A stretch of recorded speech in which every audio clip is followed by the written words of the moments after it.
नमस्कार, ज्योती होम कुक्समध्ये तुमच्या सर्वांचं स्वागत आहे। आज आपण करणार आहोत उपमा। रेसिपी अगदी सोपी आहे, करायलाही झटपट आहे, पण तेवढीच हेल्दी आहे।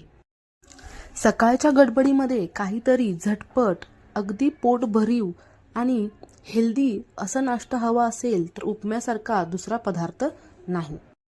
अगदी कमी साहित्यामध्ये कमी वेळामध्ये बनणारा हा हेल्दी नाश्ता, सर्वांना आवडणारा गरमागरम असा उपमा। चला तर बघूया याची रेसिपी।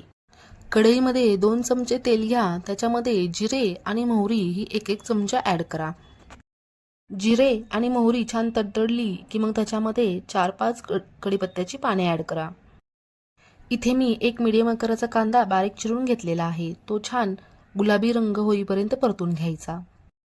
कांदा पारदर्शी झाला की त्याच्यामध्ये मीडियम आकाराचा मी टोमॅटो ऍड केलेला आहे, तुम्ही इथे अजून भाज्या ऍड करू शकता। टोमॅटो आणि कांदा छान परतून झाला की इथे तिखट तुम्हाला किती हवंय त्यानुसार मिरची टाकून घ्यायची आहे आणि तीही छान परतून घ्यायची आहे। नंतर अर्धा चमचा हळद टाकायची आहे। हळद ही ऑप्शनल आहे, तुम्हाला बिना हळदीचं करायचं असेल तर तुम्ही बिना हळदीचाही उपमा करू शकता। आता याच्यामध्ये मी 1.5 पेला पाणी घातलेलं आहे। पाण्याला छान उकळी आली की त्याच्यामध्ये मी शेंगदाण्याचं कूट ऍड केलेलं आहे, तुम्ही इथे शेंगदाणे सुद्धा ऍड करू शकता। इथे फक्त शेंगदाणे भाजलेले असावे। नंतर त्याच्यामध्ये चवीप्रमाणे मीठ घालून त्याला छान उकळी मारून घेतलेली आहे। आता गॅस कमी करून याच्यामध्ये 1 वाटी भाजून घेतलेला बारीक रवा मी ऍड केलेला आहे।